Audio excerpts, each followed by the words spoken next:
오늘 본문 말씀을 가지고 부활신앙이라는 제목으로 함께 말씀을 나누죠.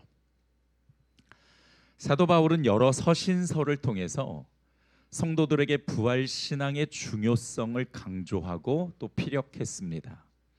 로마서 5장에서는요, 부활과 구원의 연관성을 말씀하셨고, 고린도전서 15장에서는 부활의 실체에 관해서 매우 자세하게 말씀하십니다. 또 오늘 본문에서는 부활이 신앙의 목표가 되어야 한다 말씀하시고, 디모데후서 2장에서는 부활을 믿지 못하는 사람들을 경계해야 한다 말씀하시기도 합니다. 또 그런가 하면 데살로니가전서 4장에서는 부활을 믿어야 되는 분명한 이유가 무엇인가에 관해서도 말씀해 주시고 있습니다. 부활신앙은 우리가 1년에 한 번 부활절 절기에만 언급하는 절기신앙이 아니라 우리가 평소에 가지고 있어야 될 매우 중요한 기초신앙입니다. 왜 그런지 로마서 10장 9절을 우리 같이 한번 보도록 하겠습니다. 내가 만일 내 입으로 예수를 주로 시인하며 또 하나님께서 그를 죽은 자 가운데서 살리신 것을 어떻게 믿어요? 마음에 믿으면 뭘 받습니까? 구원을 받습니다. 자, 거꾸로 한번 좀 돌아가 보죠. 구원을 받을 수 있는 거는 마음에 믿어야 되는데, 그 마음에 믿어야 되는 내용이 뭡니까? 죽은 자 가운데서 살리신 것, 즉 예수 그리스도의 부활을 우리의 마음에 믿으면 구원을 받는다 말씀하십니다. 우리가 믿어야 될 믿음의 핵심, 그것이 바로 예수 그리스도의 부활입니다. 이것을 신뢰하고 우리의 삶의 중심에 놓을 때 비로소 구원을 얻게 됩니다. 이렇게 부활신앙은 우리의 믿음의 근간이요, 우리 인생에서 가장 중요한 사건이요, 또한 영향력이 되어야 합니다. 자, 그렇다면 부활신앙의 중요성에 관해 오늘 본문 말씀을 통해서 우리가 함께 좀 더 깊이 들어가 보도록 하겠습니다. 오늘 본문이 가지고 있는 의미를 좀 더 명확하게 알기 위해 우리가 현대인의 성경으로 한번 보도록 하겠습니다. 우리 같이 한번 10절과 11절 현대인의 성경입니다. 읽겠습니다. 시작. 내가 원하는 것은 그리스도를 바로 알고 그분의 부활의 능력을 체험하며 그분의 고난에 참여하고 그분의 죽음을 본받아 어떻게 해서든 나도 부활하는 것입니다. 아멘. 사도 바울은 자신이 원하는 것이 부활하는 거라고 말씀하고 있습니다. 마치 우리가 평소에 정말 빨리 하나님이 계신 천국에 가고 싶다 이렇게 이야기하는 것처럼 사도 바울은 너무 부활하고 싶다라고 말하고 있는 것이죠. 여러분, 우리가 평소에 정말 천국 가고 싶다 이런 이야기를 참 많이 합니다. 그런데 정말 부활하고 싶다 이런 고백은 잘 안 하잖아요. 왜 그렇습니까? 천국과 부활을 연관시키지 못하기 때문입니다. 예수님이 이 땅에 재림하시는 그날, 우리는 새로운 몸과 영혼이 결합되면서 완전한 부활체를 갖게 됩니다. 그리고 하나님이 만드신 새하늘과 새 땅에서 영원한 삶을 누리게 되는 것이지요. 예수님이 재림하시는 그날은 반드시 오는 줄 믿으시기 바랍니다. 완전한 부활체. 우리는 지금 가지고 있는 이 몸으로는 하나님 나라에 들어갈 수가 없습니다. 이 몸은 이미 죄를 지었고 또 한 번은 죽어야 하기 때문에 이 몸으로는 하나님 나라에 들어가지 못하고, 예수님께서 준비하신 새로운 몸, 그거를 부활체라고 이야기하는데, 우리의 영혼과 그 몸이 결합되어서 하나님이 만드신 새하늘과 새 땅에서 이제 영원한 삶을 누리게 되는 것이죠. 그래서 천국과 부활은 뗄 수가 없는 것입니다.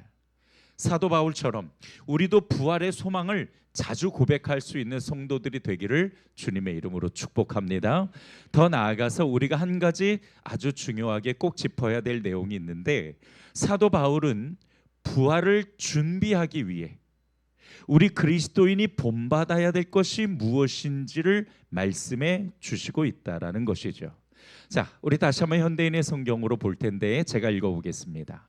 내가 원하는 것은 그리스도를 바로 알고 그분의 부활의 능력을 경험하며 그분의 고난에 참여하고 그분의 죽음을 본받아 어떻게 해서든 나도 부활하는 것입니다. 자, 지금 사도 바울이 자신이 원하는 것을 이야기하죠. 나는 부활하기를 원합니다. 그런데 그 부활을 위해서 네 가지를 준비해야 한다고 말씀하고 있습니다. 첫 번째로는 그리스도를 바르게 알고, 두 번째로는 그분의 부활의 능력을 경험하고, 세 번째 그분의 고난에 참여하고, 네 번째 그분의 죽음을 본받아 어떻게 해서든 나도 부활하는 것이 내가 원하는 것입니다 라고 이야기합니다. 사도 바울이 강조하는 준비는 부활을 위한 조건이 아닙니다. 우리는 이미 부활을 약속받은 사람이기 때문에 그 부활을 조건적으로 받는 것이 아니죠. 우리는 반드시 이 부활의 은혜를 경험하게 되는데, 이 부활의 약속받은 사람이 갖추어야 될 준비, 이 땅에서 우리가 부활을 준비하기 위해 무엇을 갖추어야 되느냐를 분명히 말씀해 주시고 있습니다. 그러므로 오늘 본문에서 우리 그리스도인들이 부활을 준비하며 과연 우리가 본받아야 될 이 네 가지가 무엇인지를 함께 나누도록 하겠습니다. 첫 번째로 예수님을 바로 알아야 합니다. 자, 우리 같이 자막을 읽겠습니다. 시작. 예수님을 바로 알아야 합니다. 자, 다시 한번 현대인의 성경을 볼게요. 내가 원하는 것은 그리스도를 바로 알고라고 말씀하시죠. 첫 번째, 부활을 준비하는 우리 그리스도인들의 본받아야 될 것은 바로 예수님을 바로 아는 것입니다. 여기서 안다라는 것은 어떤 정보를 이야기하는 것이 아니라 전인격적인 체험을 통해서 지식을 습득하는 것을 이야기합니다. 그러니까 단순한 정보적인 차원이 아니라 예수님을 직접 만나고 체험하는 것을 아는 것이라고 이야기합니다. 마치 부부 사이의 친밀함처럼 경험을 통해 체득하는 지식이죠. 그냥 관계가 아니라 생명을 주고받는 영적 교제를 뜻하는 겁니다. 여러분, 예수님을 모르면 신앙 생활이 불가능하죠. 신앙이라는 것은 믿을 신, 따를 앙, 믿고 따르는 것이 신앙입니다. 그런데 내가 예수님을 모른다면 내가 어떻게 그분을 믿고 어떻게 그분을 따르겠습니까? 그래서 우리가 예수님을 바로 알지 못하면 신앙 자체가 불가합니다. 하나님을 아는 지식이라는 책을 쓴 J.I. 패커는 그의 책에서 이렇게 이야기합니다. 하나님에 대해 아는 것과 하나님을 아는 것은 완전히 다른 것입니다. 우리는 신학적 지식이 많아도 하나님을 전혀 모를 수 있습니다. 진정으로 그분을 안다면 우리의 삶은 그분의 임재 안에서 완전히 변화되어야 합니다. 그렇죠. 예수에 대해 아는 것과 예수님을 아는 것은 다릅니다. 예수에 대해 아는 것은 정보적인 차원에 불과합니다. 그러나 예수님을 아는 것은 전인격적인 그분을 경험함으로써 내 삶에 변화가 있게 되는 것입니다. 그 변화는 인격적인 변화요, 삶의 변화요, 정체성의 변화를 이야기하는 것입니다. 자, 그렇다면 우리가 예수님을 아는 것이 참 중요한데 과연 우리는 예수님을 어떻게 알아야 할까요? 성경에서 말씀하시는 예수님을 아는 방법, 요한복음 5장 39절 우리 같이 함께 읽겠습니다. 시작. 너희가 성경에서 영생을 얻는 줄 생각하고 성경을 연구하거니와 이 성경이 곧 내에 대하여 증언하는 것이라. 이 성경이 누구에 대하여 증언하는 것입니까? 예수님에 대하여 증언하는 것입니다. 그래서 우리는 이 성경을 어떻게 하냐?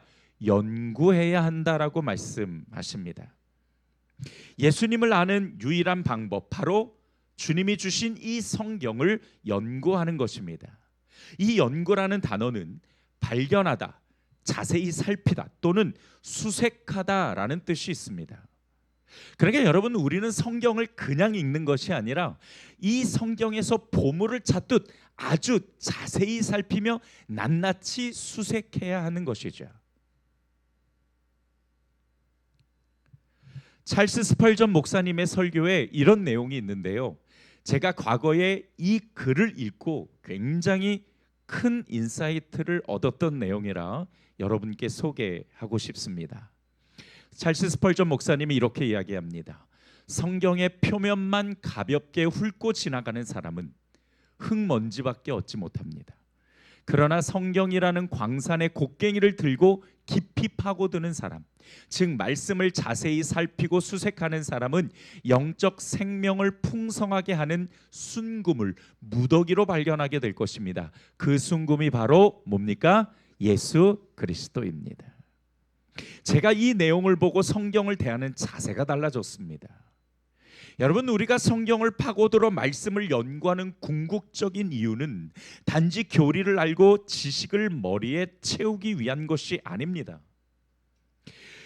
우리가 보물을 수색하듯 성경을 파고드는 이유는 예수 그리스도라는 생명과 길과 진리를 얻기 위함인 것이죠. 그것을 찾기 위해서 보물을 찾듯 성경을 연구하는 것입니다. 양육 1과정에 들어가면 처음 우리 양육생들한테 제가 질문을 던집니다. 왜 하나님께서는 땅의 흙을 가지고 사람을 만드셨을까요? 그냥 평소에 읽고 무심코 지나갔던 그 내용에 우리가 다시 한번 하나님께서 주신 이 말씀을 깊이 수색해 보는 것입니다. 왜? 수많은 재료들, 금도 있고 보석도 있고 나무도 있고 여러 재료들이 있는데 왜 하필 하나님은 땅의 흙을 가지고 사람을 만드셨을까? 그리고 그 재료를 사용하신 하나님의 의도를 깊이 생각하면서 거기에서 주신 메시지와 나에게 주시는 주의 음성을 우리가 듣고자 발견합니다. 그냥 생각해 가지고는 이 답을 얻을 수가 없습니다. 아주 낱낱이 보물을 찾듯 자세히 살피고 수색해야만 왜 땅의 흙을 재료로 삼으셨는지를 알 수가 있습니다. 여러분, 하나님의 말씀은 정말 단 하나도 그냥 쓰여진 것이 없지요. 단 하나도 버릴 것이 없을 뿐만 아니라 단 하나도 결코 사라지지 않습니다. 왜? 하나님의 말씀은 진리이기 때문입니다. 그래서 우리가 말씀을 통해서 살아계신 예수 그리스도를 만나야 합니다. 정보로만 알던 예수님이 나의 삶을 이끄시는 것과 또한 부활의 능력으로 경험되는 놀라운 은혜가 여러분 이 성경 안에 있는 줄 믿으시기 바랍니다. 두 번째로 예수님의 부활의 능력을 경험하는 것입니다. 예수님을 바로 알게 된다라는 건 예수님과 친밀하게 교제한다라는 뜻입니다. 예수님과 교제하다 보면 부활하시고 지금도 살아계셔서 내 삶을 돕고 계시며 함께 하시는 그리스도를 경험할 수 있습니다. 예수님이 내 삶에 깊이 개입하셔서 하나님의 능력으로 역사하신다는 것이죠. 부활하신 예수님의 능력이 내 삶을 채우시는 겁니다. 예수님의 부활의 능력은 단지 과거의 시간에만 국한되지 않습니다. 그것은 사망 권세를 깨뜨리신 하나님의 전능하신 힘이 이 땅에 살아가는 성도의 내면과 또한 삶의 현장에 동일하게 역사하는 현재적이며 역동적인 힘이 되는 것입니다. 그 사실이 에베소서 1장 19절로부터 20절에 나와 있습니다. 같이 한번 보겠습니다. 같이 있습니다. 시작. 또 믿는 우리 속에서 강한 능력으로 역사하시는 하나님의 권능이 얼마나 큰가를 알게 하시기를 기도합니다. 잠깐만요. 19절 좀 떼어주세요. 자, 지금 사도 바울의 기도 내용이 나옵니다. 그 기도 내용이 뭐냐면 믿는 우리 속에서 강한 능력으로 역사하시는 하나님의 권능, 그것이 얼마나 큰 것인가를 자기가 경험했기에 성도들이 그것을 경험하기를 기도한다라는 것입니다. 이 권능, 하나님의 권능이 어디서 나오냐? 20절입니다. 우리 같이 있습니다. 시작. 하나님께서는 그 크신 능력으로 그리스도를 죽은 사람들 가운데서 다시 살리시고 하늘나라에서 자기 오른편에 앉게 하셨습니다. 아멘. 계속 띄워주세요. 자, 지금 예수 그리스도를 죽은 자 가운데서 다시 살리신 그 하나님의 능력, 그 하나님의 능력을 19절에서는 사도 바울이 뭐라고 이야기합니까? 우리 성도들의 그 삶 가운데 경험하게 되기를 기도한다라고 이야기합니다. 이렇게 우리 속에서 강한 능력으로 역사하시는 하나님의 크신 힘이 어떤 건지 알게 되는 것, 그것이 바로 그리스도의 부활로 인해서 우리가 얻는 은혜인 줄 믿으시기 바랍니다. 세 번째는 고난에 참여해야 합니다. 십자가의 고난 후에 부활의 영광을 얻으셨던 것처럼 예수를 따라 사는 성도들은 고난을 피해서는 안 됩니다.